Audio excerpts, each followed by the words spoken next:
And now, it's time for another Dice Tower review with the Game Boy Geek. Hello my friends, it's the Game Boy Geek here. Today we're going to be on aboard Flight LK-886, where the captain's died. Was he poisoned? Was he shot? Did he just have a heart attack? And nobody really trusts the co-pilot.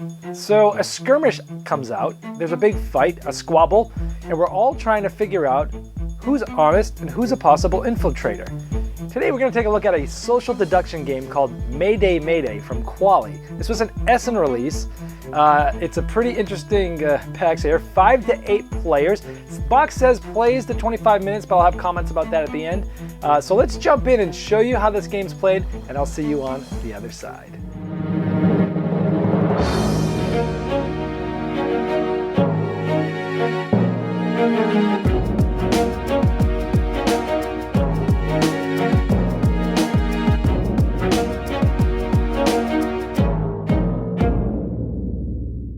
At the beginning of the game, everyone's going to be given 2 loyalty cards. The cracked heart is a bad, a normal heart is an honest person. This person looks mean, this person looks happy, cracked and not cracked.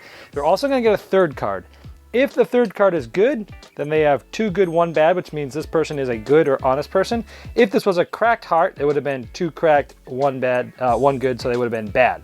So everyone's going to have 1 of each, and then either they're good or bad.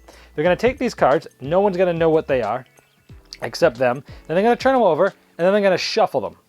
Then they're going to place them 1, 2, 3. So they'll know whether they're good or bad, but they won't know which card is good and which card is bad. So here we have it set up for a 5-player game. Green, black, yellow, white, and purple are the colors. 3 of them are good, 2 of them are bad. And by default, somebody gets a skirmish card with the amount of players in it. It's kind of randomly assigned. And we start. So starting with this person, they're going to look at the card to their closest neighbor to the left and the card to their closest neighbor to the right. So these are the 3 cards for the yellow person. They're going to look at the card closest for the next black person and the card closest to the white one.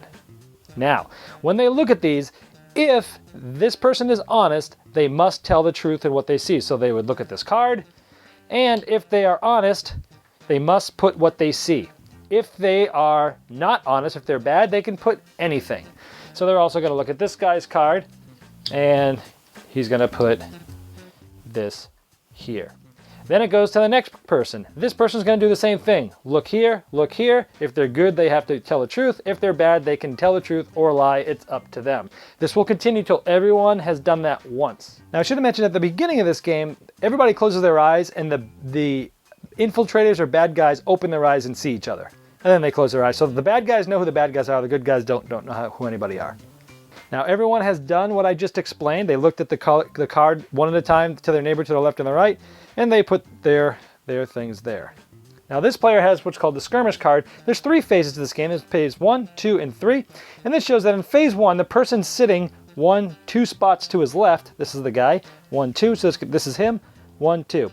So the purple player is going to get to look at any one of these 3 identity cards, and they're going to be able to do the same thing. Say what they see it is. If it's a good guy that's looking, they have to tell the truth. If it's a bad guy, they can do either. So maybe they look at this card here. The purple guy looks at this, and he goes like this. Boom.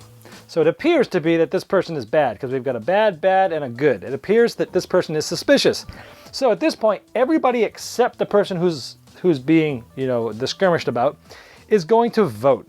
Everybody in their color card has a card. It's either going to have a protect with their hands up or a punch. And so everyone is going to vote on whether they trust this person. If they don't trust, they're going to punch. If they trust, they're going to protect. And everybody's going to put their card down, and they're going to cover it with this airplane so they know which colors have voted, but nobody knows what the vote is. Okay, so all the 4 people, once all their 4 cards are down, everyone shows their vote. We have a protect and 3 punches. So what this means is this person is not trusted, and they will not get the benefit of the doubt. There's these benefit of the doubt cards. There's a different amount in the pool depending on how many players are playing, and this essentially gets them to the next level of trust. So this person does not get it. It has to be at least half of them have to be protect. If the majority is punch, they do not get the card of benefit of the doubt. If even half of them are protect, then they do get the benefit of the doubt. So these people will get their cards back, And then the skirmish card here goes to the next player, and you do this again. For example, 2 players to the here gets to look at any one of these 3 cards. So maybe this person decides to validate what the other person saw, and he goes, this card's bad. So now we know one of 2 things. Either the green person's lying about this card, or the purple person's lying about this card. One of those 2 people are bad. We just don't know which one yet, and a lot of discussion would happen. So we see good, we see we don't know, and we see one says good, one says bad. Does this person get trusted? Again, everybody would vote, and if they got, let's just say they did get at least half of them protected, they would get this benefit of the doubt card. And with 5 players, there's 3 of these cards. They would essentially get this card, and they are now on. They're going to go on to the next round of the trust, and then this would go to the next player, and this would continue until 3 cards of benefit of the doubt have been given out. And again, this is with 5 players. The number of cards changes depending on the number of players. Or let's say that there's only 2 players left that haven't gotten them, that haven't gone through the skirmish, and there's 2 cards left. So essentially, let's say the benefit of the doubts went to these 2.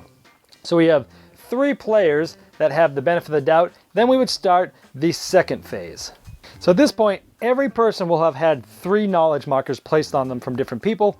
And this goes clockwise to the next person who has one of the benefit of the doubt cards, and that's this one. So now we're in phase 2. So here we see that the person 1, 2 to his left, so now this person's going to get to look at any one of these cards.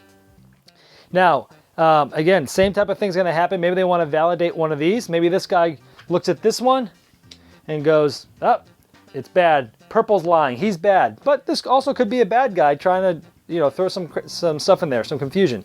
So again, people are going to vote whether they want to protect or, punch them. If they get protected, this benefit of the doubt card gets flipped over to reliable. This is now a reliable card, and they have made it to the next move. Now there's only 2 reliable cards that are going to be given out. So then the skirmish would go to the next person with a benefit of the doubt card. And again, people would, this person gets to get looked at by the phase 2, which is this person. And maybe he looks at this card over here, and he goes, yep, this is certainly bad here. So this person gets, and then maybe he gets punched. So he loses his benefit of the doubt card, and we know that there's only 2 reliable cards. This is the only one left that has a benefit of the doubt. So he's now reliable. So we started with round 1, we got 3 people that had the benefit of the doubt. Now we have 2 people that are reliable. So now we move on to phase 3. So essentially we have 2 reliable people left, and one of these are going to get promoted to cockpit access at this time. So we have this here. Now phase 3, it's this person that he gets to look at here.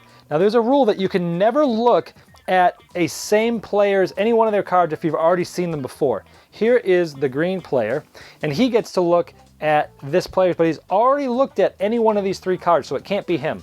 So that means that the person on the right has to look at it, and he has not looked at it. Well, because he's already seen it, so he can't look at it. The player on the left gets to look at it, and he's already seen 1, 2 of this person, so he does not get to look at it, and nobody gets to look at this guy's card, and then we just go on to a vote. Now, if this person got punched, then this person would automatically get the cockpit access card, and the skirmish card flips over. This person has become captain. Now, what the captain does is he takes his 3 cards, he shuffles them so nobody knows what's going on. They can't trace what these really were. And then he flips them up and he shows. And he has 1, 2, 3 cards. 2 of them good, 1 of them bad, so this guy is good. So that's good. If this guy were bad, the bad guys automatically win. Anytime the bad guys get 1 person in the cockpit, the game ends. So now this person is good. And he's a captain, and he's the only one with cockpit access right now. So the captain gets to pick any one person that still has a knowledge marker left and allow them to look at any other player, but he tells them which player. So this guy might say, you know what? I want to know more about this guy. Yellow, you still have a knowledge marker. I think I trust you. I want you to look at any one of these guys' cards. I can't tell you which one, but I can suggest which one, but you can look at any one you want. So maybe the yellow guy goes over here and says, okay, I'm going to look at this one. He's going to go, he's bad. Don't trust this guy. So now the captain gets to give a cockpit access card to one other person of his choice. And so the cockpit access card is going to go, maybe he now trusts, let's see, who does he trust? He trusts this guy right here. So he's going to give it to him. This guy's going to shuffle. and deal out.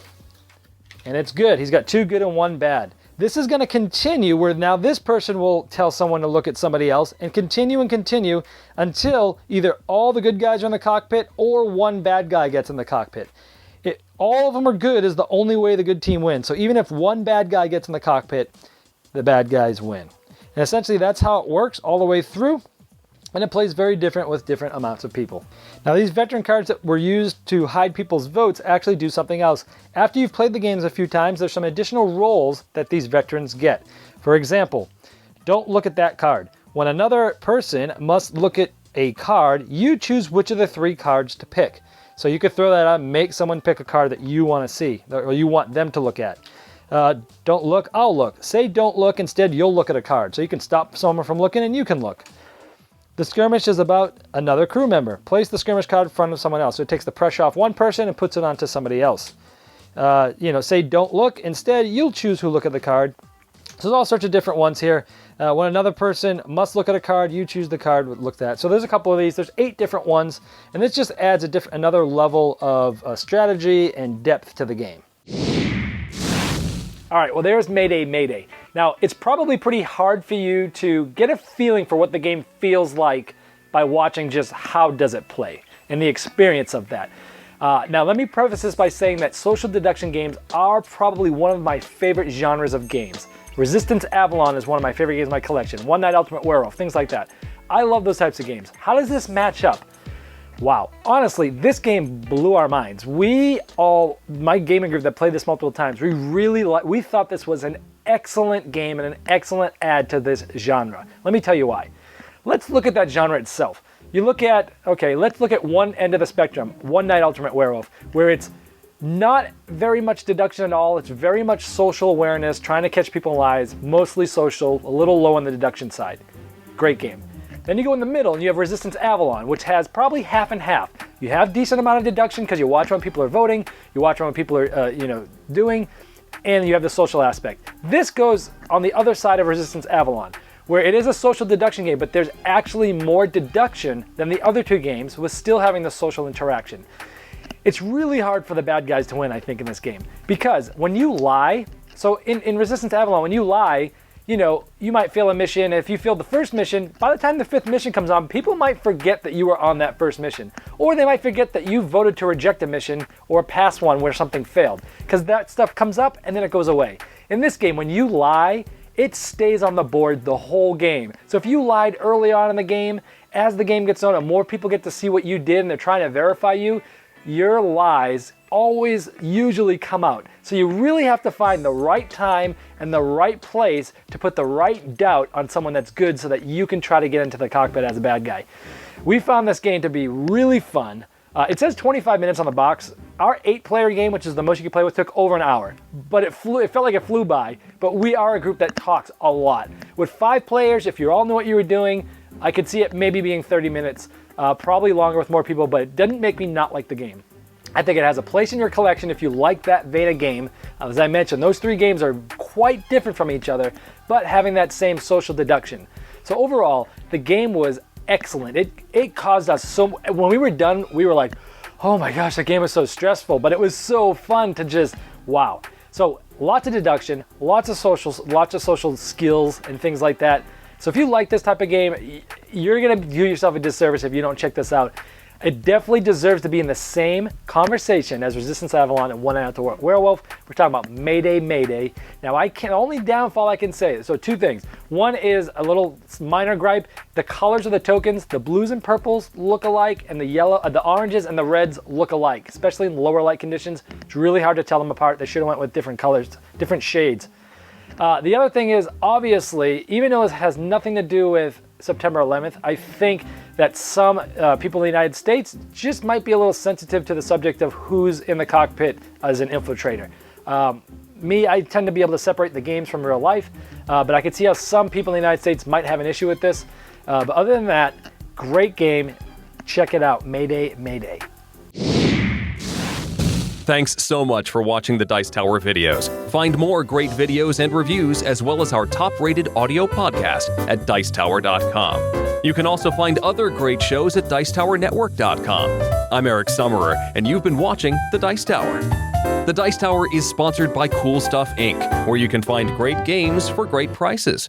Cool stuff in stock. Check them out at coolstuffinc.com.